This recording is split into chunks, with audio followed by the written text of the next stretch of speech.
যায়। পড়াশোনার মাধ্যমে শুধু চাকরি পাওয়াটা উদ্দেশ্য নয়। আজকে পড়াশোনা যদি কেউ না জানে তাকে বিভিন্ন ক্ষেত্রে অপদস্থ হতে হয়। আজকে যদি ব্যাংকে যাই, একটা যদি পকেটে পেন থাকে তো আমাকে 10টা স্লিপ লিখতে হয়।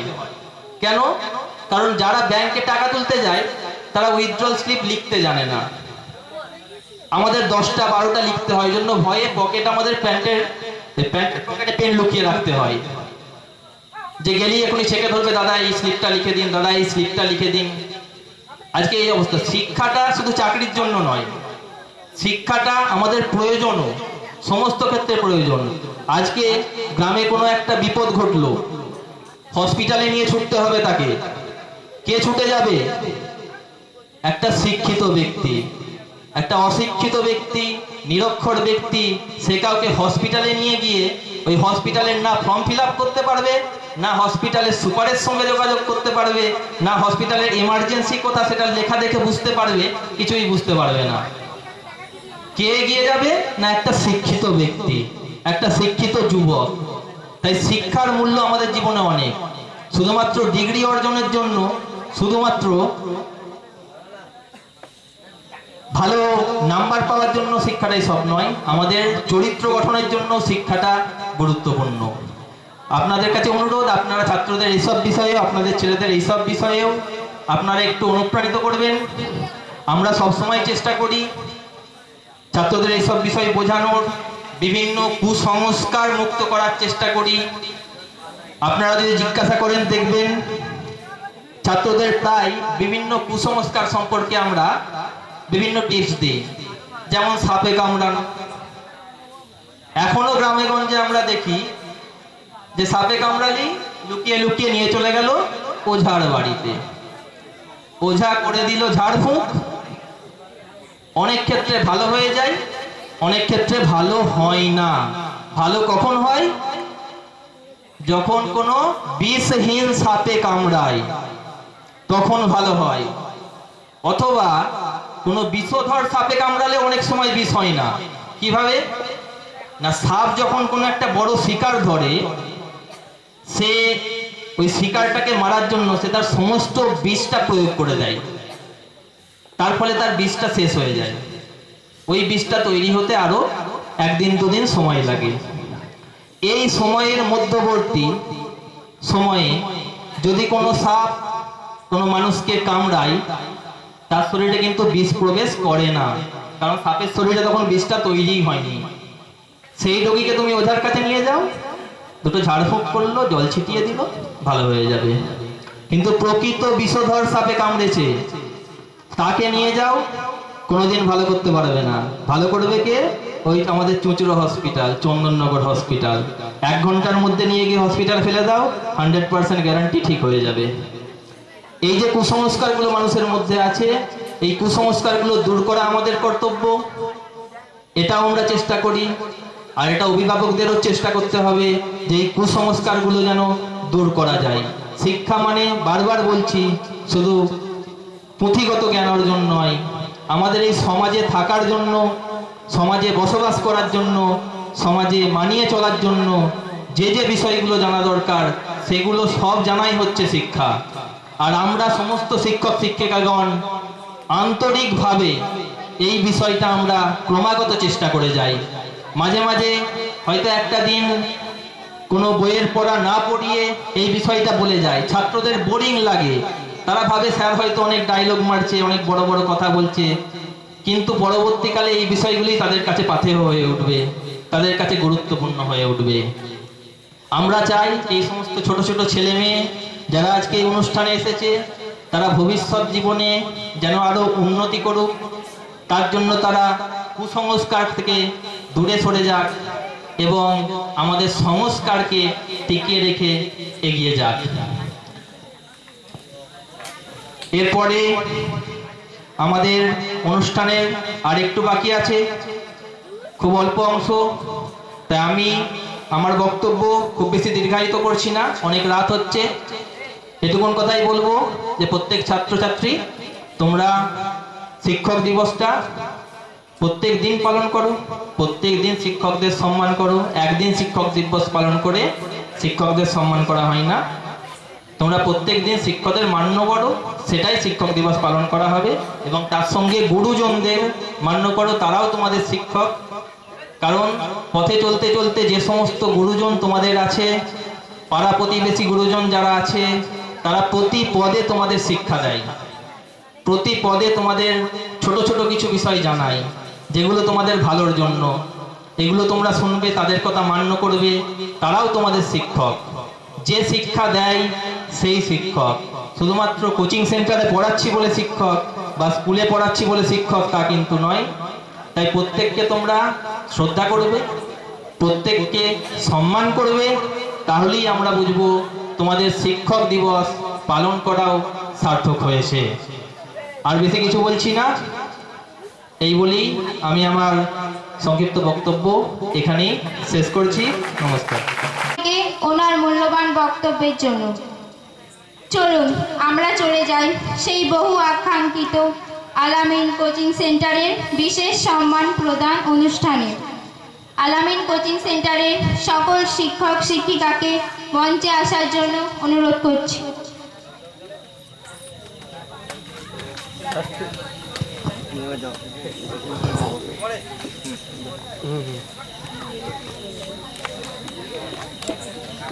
মাধ্যমিকে প্রথম যে হয়েছে তার নাম ঘোষণার জন্য আমি শ্রদ্ধেয়া শিক্ষিকা শাহিনা পারভিন মহাশয়কে অনুরোধ করছি। আল-আমিন কোচিং সেন্টারের তরফ থেকে 2016-তে এবারে মাধ্যমিকে যে ফার্স্ট হয়েছে, আমি তাকে মঞ্চে আসার জন্য অনুরোধ জানাচ্ছি, রকিব মণ্ডলকে।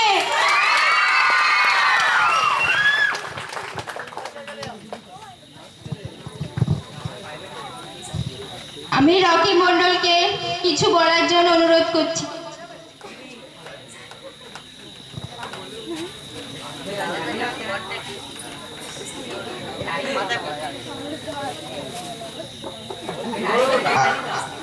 আমি চাই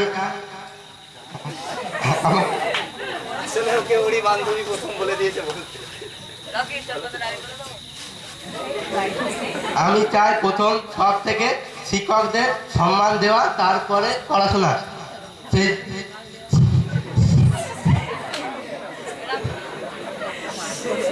এইটুকু বলে আমি শেষ করলাম। ঠিক আছে, তুমি দাঁড়াও। আসলে ওকে তো বলা হয়নি কিছুই, ওর বান্ধবী বলে ও বলে দিয়েছে রকিব কিছু বলুক। ঠিক আছে। রকিব মণ্ডলের হাতে বিশেষ সম্মান তুলে দিচ্ছেন আল-আমিন কোচিং সেন্টারের শিক্ষক শিক্ষিকা বৃন্দ।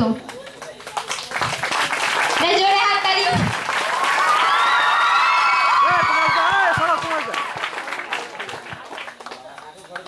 আল-আমিন কোচিং সেন্টার থেকে 2016 উচ্চ মাধ্যমিকে প্রথম যে হয়েছে তার নাম ঘোষণার জন্য আমি শ্রদ্ধেয়া শিক্ষিকা তুহিনা পারভিন মহাশয়াকে অনুরোধ করছি।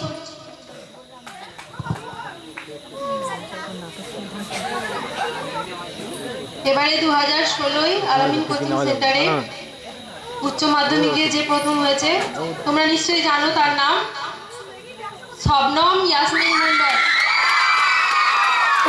শবনম ইয়াসমিন মণ্ডলকে আসার জন্য অনুরোধ করছি।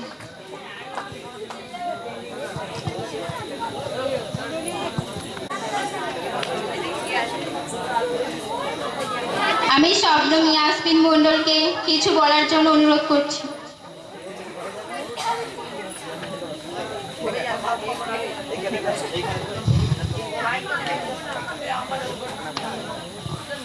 আমি শুধু আমাদের স্যারদের শুধু ধন্যবাদ জানাতে চাই, আর কিচ্ছু না। আমি যা রেজাল্ট করেছি শুধু আল-আমিন কোচিং সেন্টারের জন্যই করেছি। Thank you sir. Shabnam Yasmin মণ্ডলের হাতে বিশেষ সম্মান তুলে দিচ্ছেন আল-আমিন কোচিং সেন্টারের শিক্ষক শিক্ষিকা বৃন্দ।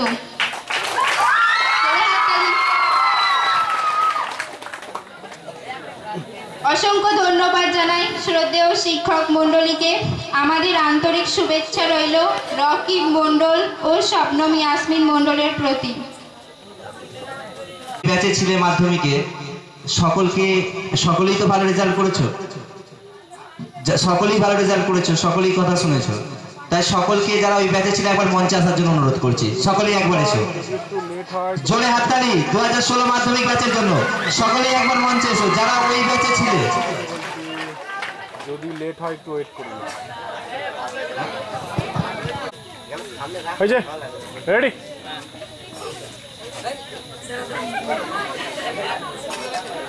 অসংখ্য ধন্যবাদ, অন্তরের ভালোবাসা রইল 2016 মাধ্যমিক ব্যাচের সকল ছাত্রছাত্রীকে।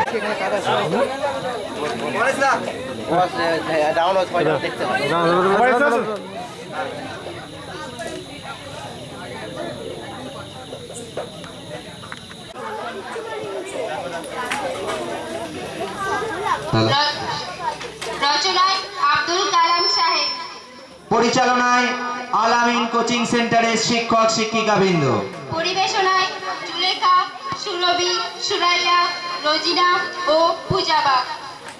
আসুন দেখে নেওয়া যাক 5 কন্যার কাহিনী। রচনায় আব্দুল কালাম সাহেব। তোমাদের আগে জল আছে? কেমন আছিস? ভালো আছিস? এই বৈশাখের খবর জানিস? কেন, কি হয়েছে তার? তার সঙ্গে আমার যোগাযোগ নেই। সে এখন কি করছে রে? সে একটা বাড়িতে ঝিয়ার কাজ করে, একটা বুড়ি আছে তার দেখাশোনা করে। আরে মেয়েটা তো পড়াশোনা ভালোই ছিল, সে ফেল করলো বলে একদম পিছিয়ে পড়লো। আর পড়াশোনা টাকা পয়সা কোথায় পাবে যে পড়াশোনা করবে? কেন, আমাদের মাননীয় মুখ্যমন্ত্রী যে ঘোষণা করেছেন কন্যাশ্রী প্রকল্পে 25,000 টাকা দেওয়া হচ্ছে পড়াশোনার জন্য, তারপর সাইকেল দেওয়া হচ্ছে। ও খবর সে হয়তো জানেই না, পড়াশোনার মধ্যে সে আর নেই। এই চল তো তার সাথে দেখা করে আসি। হ্যাঁ চল চল।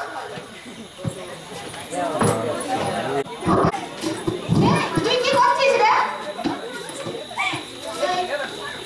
দেখতেই তো পারছিস ভাই কি করছি। কিন্তু তুই এসব করবি কেন?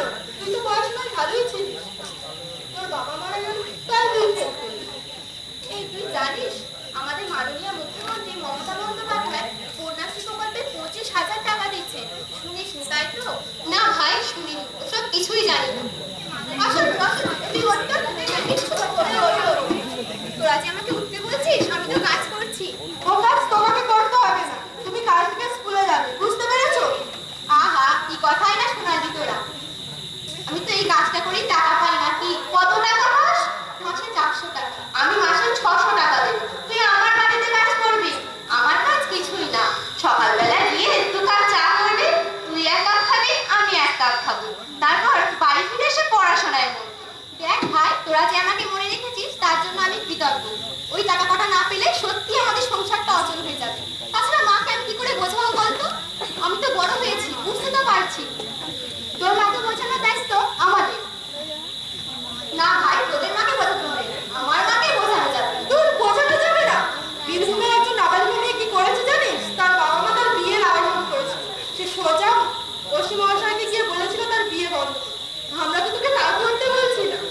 প্রয়োজন পড়লে ওকেও থানায় জানাতে হবে। হ্যাঁ গিয়ে বলতে হবে আমি পড়তে চাই, অথচ আমার মা পড়তে দিচ্ছে না, স্কুলে যেতে দিচ্ছে না। শোন বৈশাখী, তোকে কিন্তু স্কুলে যেতেই হবে। এখন আমরা তো লোকাল গার্জিয়ান, তুই আমাদের একসময় ভালো বন্ধু ছিলি, তাই একটু করে বললাম। এমনিয়া কাউকে জিজ্ঞাসা করতো তোর পড়াশোনা করার ইচ্ছা আছে কিনা? ইচ্ছে আবার থাকবে না? ওতেই হোক, ইচ্ছে থাকলেই হোক, উপায় নিশ্চয়ই পাওয়া যাবে। তুই এখানে কখন ডিউটিতে আসিস? আমি কাজে যোগ দিই 7টা নাগাদ। কাজ বলতে হাঁড়ি বাসন মাঝি আর কাচাকুচি, ওগুলো তো অন্য সময় করা যায়, সকালবেলা তো করা যায়। এবার বল আমাদের কথা শুনবি কিনা? কিন্তু ওসব কিন্তু কিন্তু ছাড়। শোনো, আমরা তোমাকে সব রকম সাহায্য করবো, টাকা পয়সা দিও, বইপত্র দিও। নে হাতে হাত তুলে দাও। ক্যামেরা ক্যামেরা, এখানে কে ক্যামেরা এনেছে? আনিসনি ক্যামেরা? ওলার ভোগ। একটা বন্দি অনুষ্ঠান হলো আর ক্যামেরা বন্দি হলো না জিনিসটা।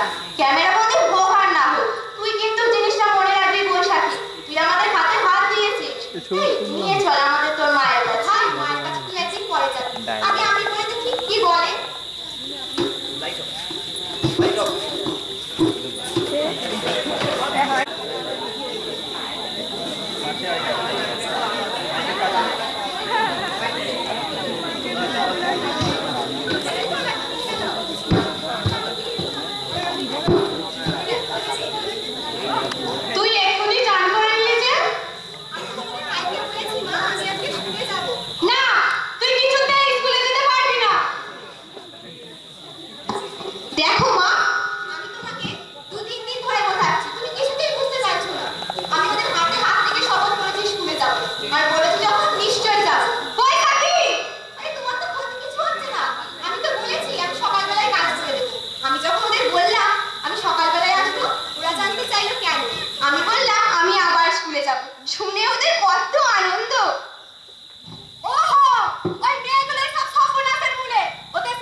তুমি সাত সকালে বিয়ে দিয়ে ঝাড়া হাঁটতে হয়ে যাবে, আমার কি হবে? এখনই বিয়ে কিছুতেই নয়, ওসব অনেক সময় পাওয়া যাবে। তুই তাহলে আজকে স্কুলে যাবি? হ্যাঁ, আমি আজকেই স্কুলে যাব। আরে তোমার কিছুতেই ভয় নেই মা? আমি তো বলেছি যে আমি যে টাকাটা রোজগার করতাম তোমাকে এনে দেবো। তোমার কিছুতেই চিন্তা নেই মা? এখন দয়া করে আমার জীবনটা নিয়ে আমাকে থাকতে দাও। দেখ বৈশাখী, চিন্তা করে দেখ। না, আমি আর কোনো চিন্তা করবো না। এখনো ভাব বলছি। আমি তো বলছি আর ভাববো না। বৈশাখী,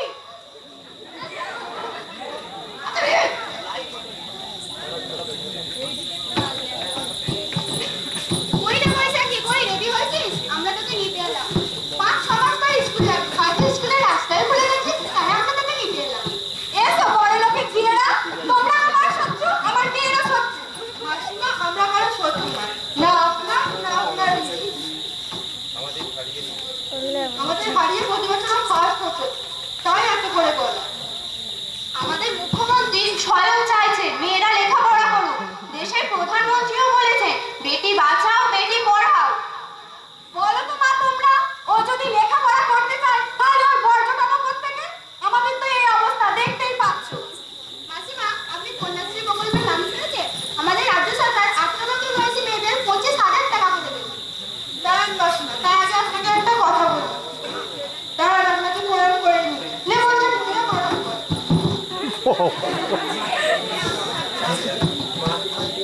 এবার প্রয়োজনীয় কথাটা বলি। প্রয়োজনীয় নয়, এ হচ্ছে আপনার কাছে আমাদের অঙ্গীকার। আমরা তিনজনেই তো 25,000 করে টাকা পাবো। আমরা সেই টাকাটা বৈশাখী ব্যাংক অ্যাকাউন্টে দিয়ে দেবো। তাই তো, তোরাও রাজি তো? হ্যাঁ। এবার আপনি বলুন মাসিমা, বৈশাখী স্কুলে যাবে না যাবে না? কি আর বলবো, যা একটু হেসে বলুন না মাসিমা। হাসতে হাসতে তো বলছি, যা বৈশাখী স্কুলে যা।